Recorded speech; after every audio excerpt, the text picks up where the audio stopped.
मेरा तो सपना है कि हवाई जहाज पे कौन लोग बैठने चाहिए। ये जो एक बना हुआ है ना, बड़े बाबू, बड़े बड़े लोग, धनी लोग, ये दुनिया उन्हीं के लिए है।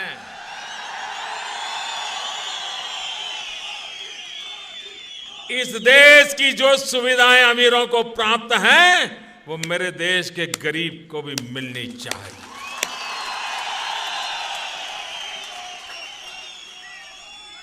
जो सामान्य व्यक्ति हवाई चप्पल पहन करके घूमता है, वो मुझे हवाई जहाज में दिखना चाहिए। ये मेरा सपना है।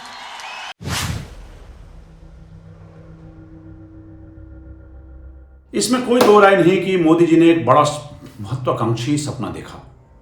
भारत को अमेरिका बनाने की ख्वाहिश रखी, लेकिन अफसोस ये सपना साकार नहीं हो सकेगा। दो टूक बात कर रहा हूं साहब, तो ये सपना टूट चुका है। मेरे इस स्टेटमेंट से आप हैरान जरूर होंगे, नाराज भी हो सकते हैं, निराश भी हो सकते हैं, लेकिन इसको मैं प्रूव करूंगा। मेरे पास इसकी वजहें हैं। मेरे पास इसको प्रूव करने की ढेर सारी वजहें हैं, आपके साथ शेयर करूंगा और फिर आप फैसला करिएगा कि आप सही हैं या गलत। इसमें कोई संदेह नहीं कि उड़ान भरना मानव जाति के लिए चाहत और तरक्की का प्रतीक हमेशा से रहा है। आम जनता के लिए उड़ान का ये दिव्य सपना सन 1914 में पहली बार रूस के सेंट पीटर्सबर्ग शहर से साकार हुआ। यानी लगभग आज से 107 साल पहले ये वो इन्वेंशन थी जिसने दूर दराज के देशों को चंद दिनों के हिसाब से आपस में जोड़ दिया। लेकिन अमेरिका ने एक कदम आगे बढ़कर अपने शहरों को घंटों के हिसाब से एक दूसरे के करीब ला दिया। अमेरिका ने कुछ ऐसा किया जिसके चलते आम आदमी हवाई सफर का सपना पूरा कर सके। और आपको जानकारी के लिए बता दूं कि यही वो वजहें हैं जिसके चलते अमेरिका का रेल नेटवर्क भारत की तुलना में कई दर्जे कमजोर है। वजह, जब हवाई जहाज उपलब्ध है तो रेल की जरूरत ही क्या है। प्रधानमंत्री नरेंद्र मोदी ने भी इसी राह पर चलने की चाह रखी और सोचा कि क्यों ना भारत में भी हवाई जहाज आम आदमी के लिए रेल जैसा बना दिया जाए। आदमी घर से हवाई चप्पल पहनकर निकले, सुबह हवाई जहाज में बैठे, मिसाल के तौर पर 1 घंटे में लखनऊ से मेरठ पहुंचे और काम निपटाकर शाम तक वापस लखनऊ आ जाए। मैं आपको जानकारी के लिए बता दूं कि एक बिजनेस पत्रकार के तौर पर मैंने भी 20 साल से ज्यादा इस सेक्टर को कवर किया और मेरे आंकड़ों के मुताबिक फिलहाल जो देश के आसमानी हालात हैं उसके हिसाब से यह सपना साकार नहीं हो सकता। यह सपना केवल तब पूरा हो सकता था जब देश के छोटे शहर आपस में जुड़ते और हवाई सफर सस्ता होता। लेकिन इसके विपरीत देखिए हुआ क्या है। हवाई सफर पहले से महंगा हो रहा है और आगे और महंगा होने वाला है। आंकड़े बता देंगे। 2021-22 में घरेलू एयरलाइंस से कुल मिलाकर 16.7 करोड़ यात्रियों ने सफर किया।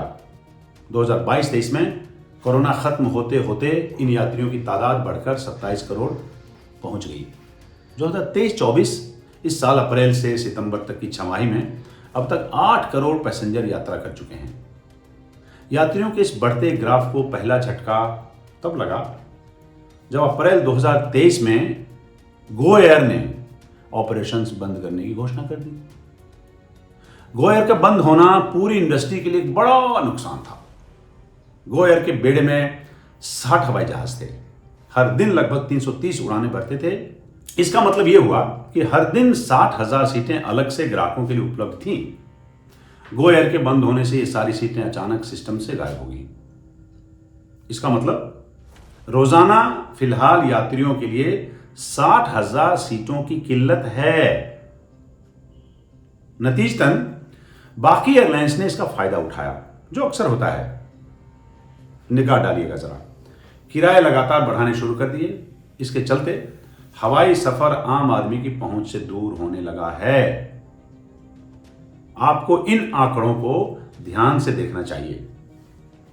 31 मई 2023 तक कुछ इस तरह के हालात थे। सेक्टर सामान्य किराया ऊंची कीमत वाले कुछ सेक्टर्स आपको मैं दिखाऊंगा। दिल्ली ले 4000, अधिकतम 36,000। मुंबई ले अधिकतम 35,000। दिल्ली श्रीनगर अधिकतम 26,700। मुंबई श्रीनगर अधिकतम 19,600। मुंबई जम्मू अधिकतम 52,600। 52,600 में अब यूरोप तक चले जाएंगे। ये आंकड़ा 31 मई 2023 का है। पिछले 4 साल में इस देश की 2 बड़ी एयरलाइंस बंद हो चुकी हैं। जेट एयरवेज तो पहले ही 2019 में बंद होगी, और ताज़ा उदाहरण है कि गो फर्स्ट एयर। आपको बता दें कि अब से 5 साल पहले इस देश में 8 एयरलाइंस काम कर रही थीं। एक निगाह डालिएगा, जो आंकड़े हम आपको भी दिखा रहे हैं। Jet Airways, Go Air, Vistara, air Asia, air India express, SpiceJet और इंडिगो, 8 एयरलाइंस थी। चौंकाने वाली बात यह है कि इस साल यानी अगले वित्तीय साल 2023-24 तक भारत में केवल 4 एयरलाइंस ऑपरेशनल रह पाएंगी। एयर इंडिया, इंडिगो, स्पाइसजेट और आकाशा एयर, जिसका मार्केट शेयर 5% से भी कम है। आकाशा की बात कर रहा हूं, 5% से भी कम है। आकाशा एयर के फाइनेंशियल्स पर निगाह डालिएगा तो पता चलता है आपको कि वो बड़े दबाव में हैं, विस्तार करना चाहते हैं। इसके संस्थापक और प्रमुख फंडर थे शेयर मार्केट के बेताज बादशाह राकेश झुनझुनवाला, लेकिन हाल ही में उनकी मौत हो चुकी है। 1 साल हो गए इस बात को, जिनकी वजह से आकाशा के लिए एक बड़ा संकट पैदा हो गया है। हालांकि आकाशा एयर फिलहाल बंद नहीं हुई है, लेकिन मौजूदा हालात को परखने के लिए आपको ये समझना पड़ेगा कि कंपनी को अगस्त 2023 में 700 फ्लाइटें कैंसिल करनी पड़ी। कोई छोटा मोटा आंकड़ा नहीं है ये। कहते हैं कंपनी के पास फाइनेंस की दिक्कत हो सकती है। शायद यही वजह है कि कंपनी ने घरेलू और अंतर्राष्ट्रीय बाजार से 3,000 करोड़ रुपए से ज्यादा रकम उठाने का फैसला किया है। केवल आकाशा ही क्यों? आकाशा ही नहीं, बाकी एयरलाइंस के भी हालात कुछ इसी तरह के हैं, खराब हैं। जेट एयरवेज पहले से बंद है। उसके शुरू होने की तारीखें बार बार रिवाइज हो रही हैं कि जल्द ही इसकी नई उड़ानें नए सिरे से शुरू की जाएंगी, लेकिन कई तारीखें पार हो गई, बावजूद इसके नए प्रबंधन पर भरोसा पैदा करने की चुनौती बरकरार है। तो फिलहाल जेट एयरवेज जब तक उड़ान शुरू न हो जाए कुछ भी कहना ठीक नहीं है।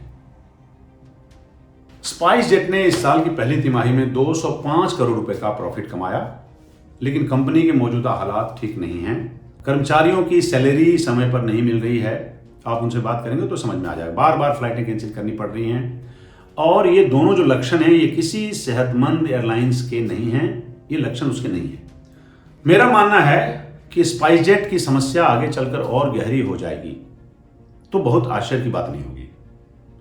इसलिए कह रहा हूं दोस्तों, हवाई यात्रा सस्ती नहीं रहेगी, और हवाई चप्पल पहनने वाला हवाई यात्रा नहीं कर पाएगा। हम ये मानकर चलते हैं कि तत्काल कोई एयरलाइंस अचानक आकर बाजार में दस्तक दे दे, धमक जाए, लेकिन किसी भी एयरलाइंस को जमने के लिए 3 से 5 साल का वक्त चाहिए होता है। इतना पीरियड तो चाहिए ही है। इतना आसान नहीं है कि इस बाजार में धमक कायम करना। इसका मतलब यह हुआ कि अब केवल चुनिंदा एयरलाइंस ही बाजार में रह जाएंगी। आपको यह भी बता दें कि सरकार का हवाई किराए पर कोई नियंत्रण नहीं है। कंपनियों का इतिहास कहता है कि आपस में हाथ मिलाकर अगर कीमतें बढ़ाई जाती हैं तो ग्राहकों के पास क्या विकल्प रह जाएगा। इसलिए हम कह रहे हैं कि घरेलू आसमान में किराए बढ़ते रहेंगे और हवाई चप्पल पहनने वाला हवाई यात्रा केवल सपना ही देखेगा, कर नहीं पाएगा। अगर आप हमारी इस जानकारी से इत्तेफाक रखते हैं या अपनी कोई राय शेयर करना चाहते हैं तो जरूर करें। मैं हूं पवन कुमार, और ऐसे ही कुछ और मजेदार दिलचस्प जानकारियों के साथ फिर मुलाकात होगी और होती रहेगी। धन्यवाद, नमस्कार।